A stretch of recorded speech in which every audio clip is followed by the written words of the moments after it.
Hello everyone, good morning সবাইকে। সবাই কেমন আছো? আশা করি সবাই ভালো আছে। আমি খুব ভালো আছি। এরপর এই লাইনটা শুনো। এই কথা বলো, বহুত টেস্টি না? শুনলে তো?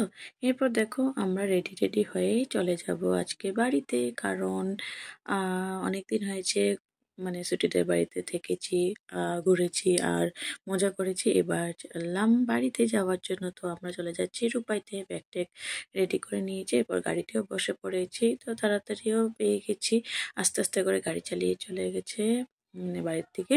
তো রানায় গাড়ি চালিয়ে নিয়ে গেছে, তো আস্তে আস্তে করে চালিয়েছে।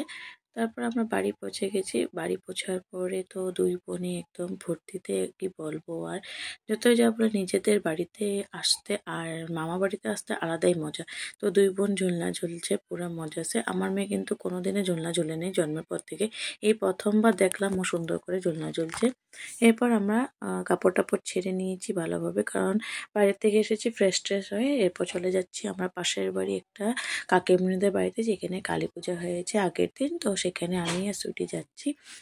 মা ওরা যায়নি, কারণ মাদের কাছে বাচ্চাগুলোকে রেখে চলে গেছে। এরপর আমি আর সুইটি শুধু গেছি, আর কেউ যায়নি।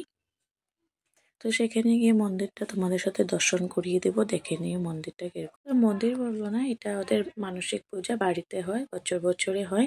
হয়তো আগে দাদুরা মানে পূজাটা করেছিল, তাই সেই মানসিক পূজাটা ওরা এখনো চালিয়ে যাচ্ছে।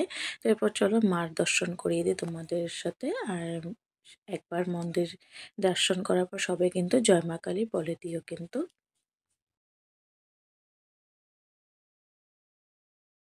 এরপর দেখো ওদের ঠাকুরঘরটাও তোমাদের সাথে শেয়ার করে দিচ্ছি। এরপর পাশের বাড়ি কাকিমুনি বৌদিরা সবাই মিলে প্রসাদ দিচ্ছিল, আমরা সেই প্রসাদ নিয়ে এসে পড়লাম বাড়িতে। আর ভিডিওটি ভালো লাগলে লাইক কমেন্ট শেয়ার সাবস্ক্রাইবটা করে দেবো। তো চলো, বাই বাই, টাটা।